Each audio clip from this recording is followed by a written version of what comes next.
Calvin Seabrooks. How you doing there, Mr. Seabrooks? Very well, very well. Thank you for coming on the Paul Brown Show. Thanks for having me. Let's tell a little bit about yourself, sir. You were struck by a car at age 9 and placed into a coma. Describe that experience. I think, being in a coma, you don't know anything, you don't feel anything, but you hear things. You hear people talking. For me, and being paralyzed was something that, not feeling my legs, it was a tough thing for me because, I wanted to do different things in life. At a young age, I was setting goals for myself, and I also think that God allowed me the opportunity to, reaching for some juice on the table and falling out of the bed, which put my feelings back in my legs. That was God telling me now's my time to go help someone else. So, who inspired you to really walk again? God Himself. That's it. Now, I don't blame anyone because I know they can't do that for me. Even when the doctor said I'd never be able to walk again, Yes. That's how I know it was God who inspired me to walk again. Boxing. What is it about boxing that you like? You know what? Honestly, I love boxing. In the beginning, I didn't want to get hit, and I don't think no man want to get hit. Right. So, but I did because coming up in North Charlotte, low-income neighborhood, for me was my way out. I played Little League baseball to keep my feelings and strengthen my legs and everything through baseball. But at the same time, when it came to boxing, I knew I had to do a lot of running, a lot of training and things like that. So I think with boxing, it helped me a lot by being able to go out, accomplish a goal, and the other kids see who are coming from the same environment, low-income environments, that you can be anything you want to be. So that inspired me to work twice as hard because I knew that if God blessed me, it's my time to bless someone else. That's awesome. That's awesome. I know you have a passion for helping out the youth in our community and I guess also the adults. What brings about this passion in yourself for that? Well, for that, I think I knew what I was going through or what I went through when I was young, and I really don't want to see IBF light heavyweight champion. How you doing there, Mr. Cloud? How you doing? Thank you for coming on the show. Glad to be here. Oh, I see you got your nice little belt right there, sir. Tell the audience a little bit about Tavares Cloud. Well, Tavares Cloud started boxing at age 16. I'm from Florida, and I moved through the amateur ranks pretty quick. I was trained by a former NFL player, Alonzo Johnson, which is my amateur coach, and he's my strength and conditioning coach right now, today. After about 6 years as an amateur and winning the national championship in the amateurs, I turned pro, and in 2008, I believe it was, 2008, I won 3 national titles, the NABA, the NABF, and I want to say the NABO, which are like minor belts for the world championship belts. And later on that year in 2008, I became the #1 contender by defeating Julio Cesar Gonzalez, which is the only Mexican light heavyweight champion ever and Olympian. And in 2009, I defeated Clinton Woods, former world champion, for the vacant IBF title. And I defended this title 4 times before, they was able to get it out of my grips. Temporarily. Yeah, temporarily. You're going to get it back. I'm former and future Correct. champion as of right now, How does it feel like to be a champion in boxing? Well, it feels good. It's a good feeling. It's more to it than a manly type thing.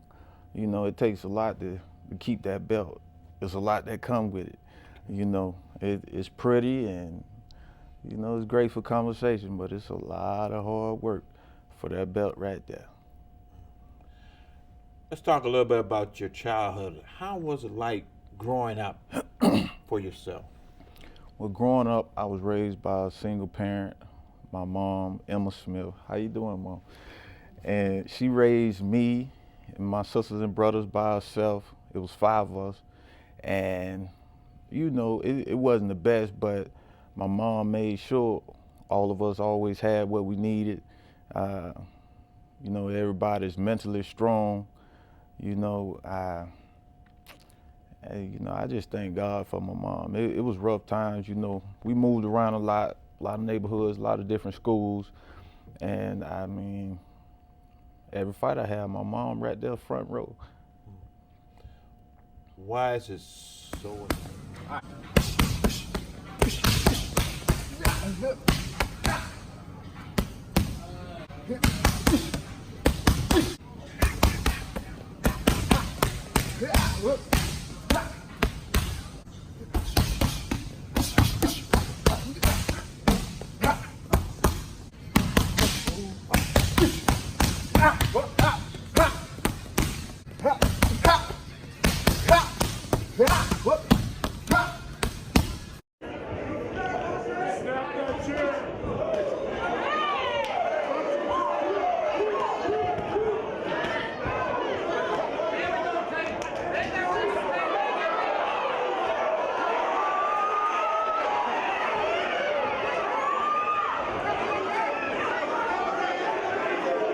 Welcome back on the Paul Brown Show. This evening, my guest, Mr. Lavonte Early, Mr. World Class Gentleman. How you doing, sir? How you been? Welcome back to the show. Yes, sir. Tell the audience a little bit about Lavonte Early. So, my nickname, the World Class Gentleman, man. Yes, sir. So yeah, I'm 8-0. I've been pro since 2016, Correct. man. It's been a long journey. It's been a wonderful journey, man. My last fight was under Vegas Grand Boxing Promotions, which you know is promoted by my mother. Correct. So man, we excited to pack out the Grady Cole Center this time, man. Over 2,000 seats. So man, it's just been a pleasure. It's been a journey, and I feel like every step along the way has just made all of this worth it, man. So we fighting for a belt July 20th. Okay. All yes, right. sir. Yes, sir. So what's the weight class? So 140, so junior welterweight, 140. So I'm gunning. It's that sweet spot, you know, where you big enough to knock somebody out and you small enough to still have that speed. Correct. You know, so it's definitely a competitive weight class. We got some big gunners, you know, coming up, some big names coming up, man. And you know, with my path right now, I'm looking to be one of them, man. So that's where we headed right now. So what inspires Lavonte to get in that ring and just put on that performance?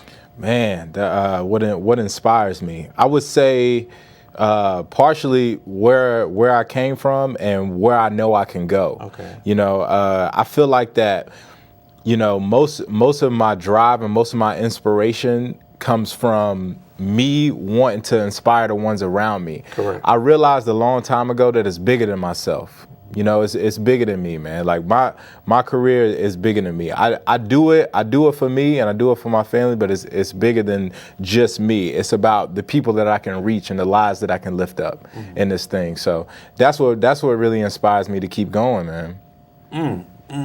Now I know you said July 20th. Yes, sir. Are you ready for that fight? Who's your opponent? What's his record? And tell us a little bit about what's your strategy. I can't get too much into the opponent or strategy as of just yet. Okay. But yeah, you know, sometimes that stuff is you got to keep a little bit of that under wraps until we get closer to the fight. But yeah, man, as far as what I can tell you about my strategy this time is that, you know, I'm coming to really crack some heads this time, man. Like it's my whole camp has changed. My camp focus has changed, and just a lot of things, man, have really brought me down to my base and my core of that grit and really just getting the job done. You know what I'm saying? Okay. So I'm not gonna make any predictions. I don't make any predictions for the fight, but just know that I'm going to really, really do some damage this time. Introduce yourself, gentlemen. Well, I'm DeAndre, the Matrix Robinson Neal.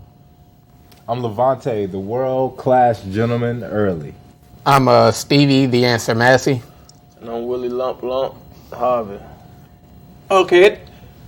Tell the audience a little bit about yourself, your boxing, how you got started. First, yourself, Mr. Robinson Neal. Yes, sir. Well, I'm 20-0-1. I'll be fighting for the IBO March 16th. Oh, okay. I started boxing at the age of 8, about the age of 8, and just been moving up since then, I could say. I started boxing because of my father. He used to be a professional boxer, so it's kind of in the family. Yes, sir. And I turned professional at 17. After I turned professional at 17, we are where we are now. Yes, sir. Yeah, so I started boxing when I was about 16 years old. Okay. I went through a couple of things, and my pops actually got me into boxing. He did some amateur, and my uncle got him into boxing. My uncle was an Olympian. Okay. So same thing in the family. Outside influences, things like that. But once I got into boxing, I just fell in love with it, man. I played every other sport. I did the basketball, I did the football, baseball, and I was actually really good at baseball. But it was just one of those things where, none of those sports really stuck. I don't know if that had to do anything with it being a team sport or what have you, but when I got into boxing, it was something that was different and that was challenging about boxing that really just it stuck to me, and it made me really take to boxing a lot. And so same thing, man. And then you look back 9 years later, and now we're here where we are, And so it's been a journey, man, but it's been all love. That's great. That's great. Yes, sir. All right. I got into boxing. My dad put me in it when I was at like age 13. I got into a little bit of trouble, stuff like that. So he put me in it, and it just took off from there. I'm 25 now, so it just escalated. Yes, sir. Well, me, I'm originally from Newark, New Jersey, so I started boxing at like 9 years old, and I was training around like 5. Started boxing 9, fought JO at 15 JO fight. Moved down to Charlotte in 97. Boxing wasn't popular down here then, so I started playing football, played semi-pro 3 years. Got back into it, turned pro. I had like 28, my record amateur, 28 and 10.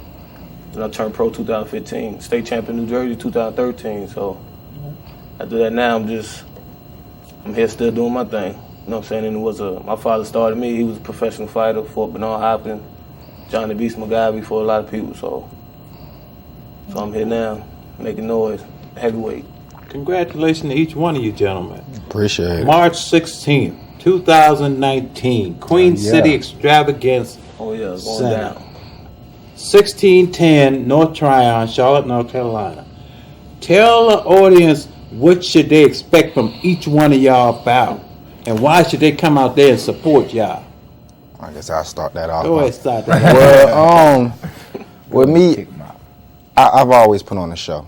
I like to give the fans what they paid for, and I just like to put on the show so everybody can see how far I've progressed in the sport of boxing.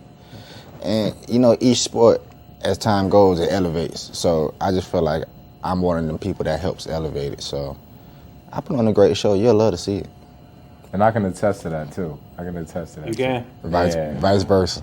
So you're going to get a great show. Definitely. What you guys can expect March 16th? You can expect boxing. But March 16th, come and expect the show, man.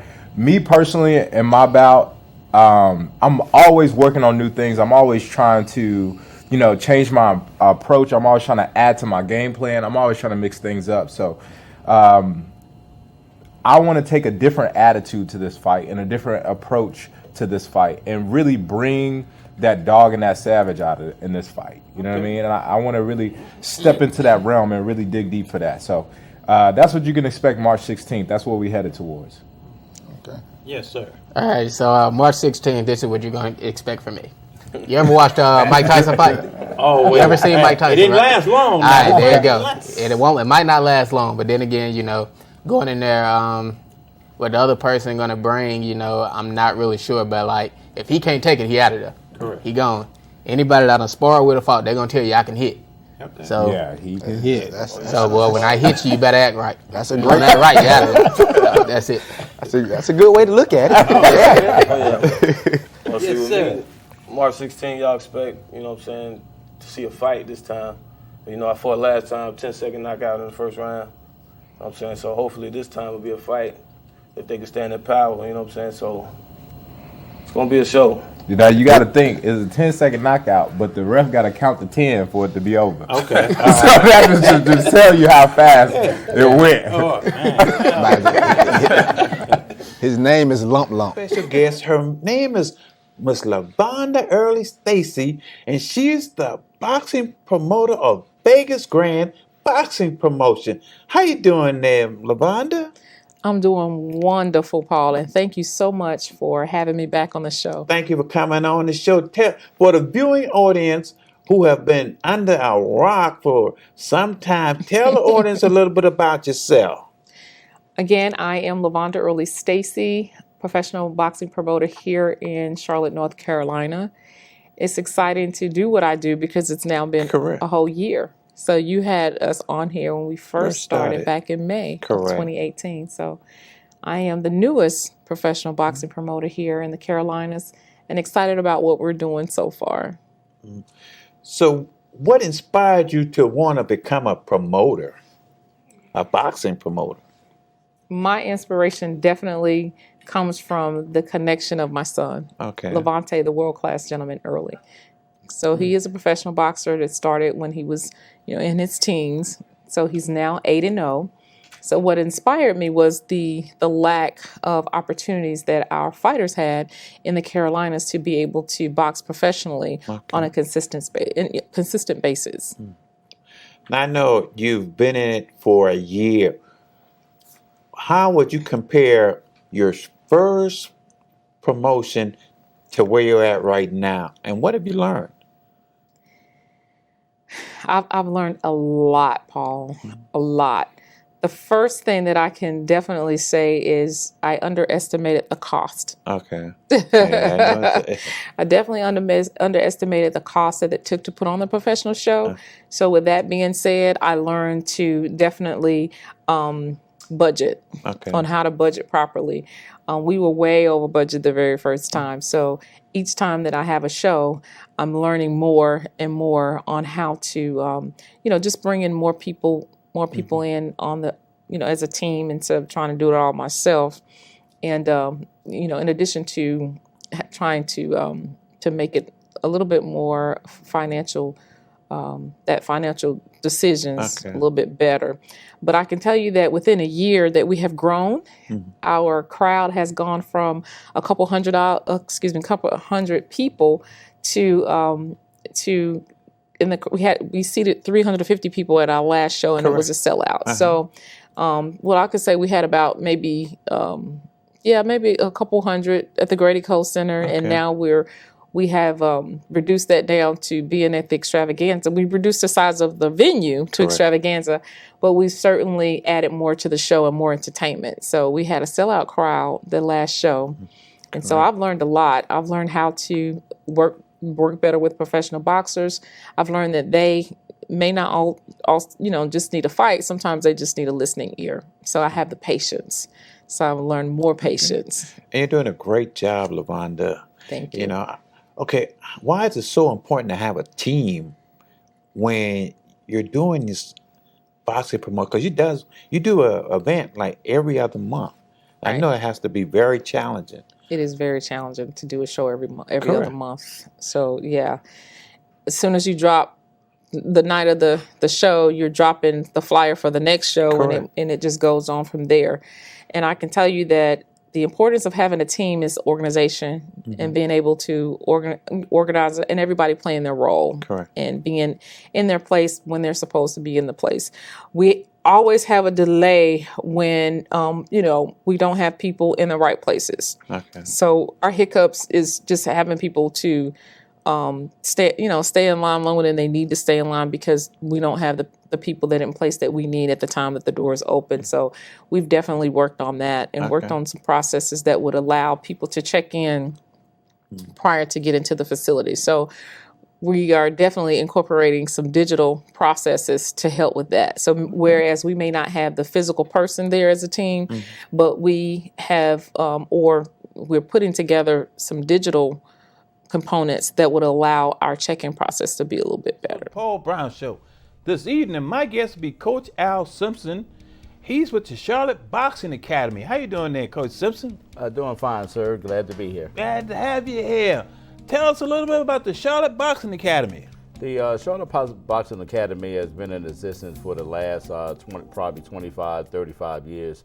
I pretty much came in here in 2009, started with the Charlotte Boxing Academy. It's an after-school program that we have. It's under the Mecklenburg County Park and Recreation, which I also employed by, and I also run the Charlotte Boxing Academy. We have different sponsors that also sponsor us. One of them is the PAL, the Police Athletic League. Yeah. We also are part of the Gang of One with the task force. Correct. And so forth. So we work with a lot of agencies and so forth that in anything that we can actually do to combat a lot of things that happen in the street with kids and youth and so forth.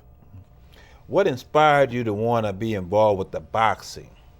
Actually, it inspired me. I was born and raised in New York, and then mostly in Philadelphia. During that period of time, I was, as a youth, getting into trouble and so forth and everything. So I had an officer that actually lived on the same street, a couple of doors down from where we stayed at. And just one day, he grabbed me, and instead of taking me down to the station, he took me down to the gym, which was their PAL Center. During that time, and just a little small room, hitting the bag and so forth and everything. But since that period of time, that's always, stayed with me. The discipline and everything, as far as the encouragement of things, what not to do when I do get angry or want to get into fights and stuff. So it deterred a lot of that. Mm. What's the age group that you have for your boxing academy? We began at age 8 years old. We work with boys and girls, and then we go to the youth. So we began with age 8 all the way to 17 years old. After 17, at 18-year-olds, all the way now, USA Boxing has extended the age group to 40. So now you can box from 8-year-olds all the way to 40 years old. I know you're involved with a lot of amateur boxing event that goes on around the country, around the world. Tell us a little bit about some of those things that you do, sir. I retired from the military. I worked with Department of Army Sports. I was one of the coaches with the All-Army boxing team, starting out with them in actually 1987. And I had the opportunity of working with the boxers that won the Olympics, because all of them was in the military on my team. Ray Mercer, Kenny McKinney, Andrew Maynard, Anthony Hembrick, all of them won the gold medal. So it was a good opportunity of working with that staff and so forth during that time. Once I retired from the Army and then came here to the Charlotte Boxing Academy, it was pretty much the first time of working with youth. Everyone else I had always worked with adults. But now working with one of the assistant coaches with the U.S. boxing team, I had the opportunity of working with athletes that start out from their local level. They work their way to the regionals, the state regionals, and then national level. And then once they get to the national level, primarily what I was doing was taking a lot of athletes around the world for junior world championships, junior dual meets against other countries and so forth. So I had a lot of extensive traveling that I've had with the youth. So that's what I primarily do here, develop a lot of athletes into hopefully, making that stage event. For the parents who are not familiar with the boxing field, why would you suggest possibly entering their kids into the boxing field? Well, as I said, when I first started out myself, boxing was a good deterrent from a lot of things that happen in your life as a youth, the fighting, the aggression, things of that nature there. And you kind of really don't associate something that you may do violently with. Some people look at boxing as a violent thing, but with the amateur boxing program, is completely the opposite. What it does is that it gives you the ability and the training to be able to refocus your direction of just aggression and so forth. Because in the boxing, and as most people know, when you're in a boxing ring, if you lose your cool, pretty much you're going to get beat and so forth. So what we do is to learn them to control their anger, to control their misbehavior that they do, and we just focus on now keeping yourself calm, keeping yourself more collective, being more respectful to you as well as your opponent, because now that you're on that stage of boxing, in a sense you hold yourself a little bit more higher. So we train the kids so that they will prepare themselves of knowing that, okay, I can't be doing this anymore. I can't be out there getting into fights, starting fights and so forth. Now I need to know how to recognize when there's a situation that's about to occur and how to take myself out of it, or how to walk away from those situations that used to get you in trouble before. As far as the training, what are some of the basic training that an individual needs to do before he comes into starting boxing? Most of the kids and the athletes that come to the Charlotte Boxing Academy have had some backgrounds with either football, basketball, or something like that. A lot of the kids that are on my team now, they actually are into other multiple sports. When football season comes around, they go and play football. When basketball comes around, then they go play basketball. But in the meantime, they still come around to the boxing and do their training to try to maintain their boxing ability and conditioning also itself. Prior to coming in, it's nothing that you really need other than, and I run into the situations most of the time with some of the kids that have never, ever been in any type of confrontation whatsoever. Even if they have siblings at home, they never been in a fight with them, they never been hit or anything like that. And I look at them and I'd be like, wow, this is really going to be something for you if you've never been in that type of environment. But I do have other kids that, as far as growing up into school fights, things of that nature right there, not to say that they are more used to it, because it's still something that you have to get used to being a boxer. A boxer is not for everybody.